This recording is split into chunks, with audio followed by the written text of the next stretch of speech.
वातावरण निश्चितच भारतीय जनता पार्टीसाठी आणि रामजींसाठी सकारात्मकच आहे।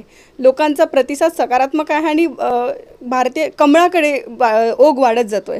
मला माहित नाही की असं भावनिकतेवर निवडणूक लढवली जाते, हा अपप्रचार का होतोय, कारण रामजींनी विविध त्यांच्या भाषण अच्छा हां तेच ना, तर रामजींनी त्यांच्या भाषणातून वेळोवेळी हे स्पष्ट केलेलं आहे की आतापर्यंत भारतीय जनता पार्टीने इथे भरपूर विकासाची कामं केलेली आहेत आणि याही पुढे मी लोकसेवक म्हणून, लोकप्रतिनिधी म्हणून सोलापूरमध्ये आपण सामान्य जनतेला देखील विचाराल की रामजींचं संकल्पपत्र काय आहे, तर तुम्हाला सामान्यांच्या तोंडून देखील हे तुम्हाला ऐकायला मिळेल की रामजी सोलापूरमध्ये टेक्स्टाईल पार्क आणणार आहे, IT पार्क आणणार आहे, MIDCचं एक्सपान्शन वाढवणार आहे, MIDCचं एक्सपान्शन त्या ठिकाणी होणार आहे।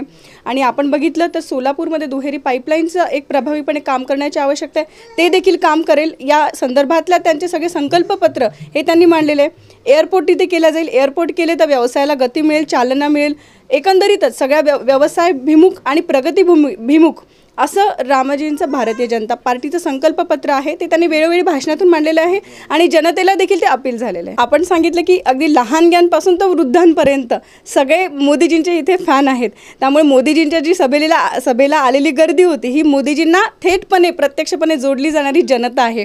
ती मोदीजींच्या सोबत, देशाच्या सोबत ठामपणे आतापर्यंत उभी होती आणि निश्चितच राहणार आहे। विश्लेषक नसल्यामुळे मला नेमकी आकडेवारी काही सांगता येणार नाही, पण जसं मी सगळ्या वर्तमानपत्रातून आपल्यासारख्या पत्रकारांच्या माध्यमातून ऐकते, निश्चितच ती लीड 2 लाखाच्या जवळपास असेल असं मी या ठिकाणी निश्चितपणे सांगू शकते।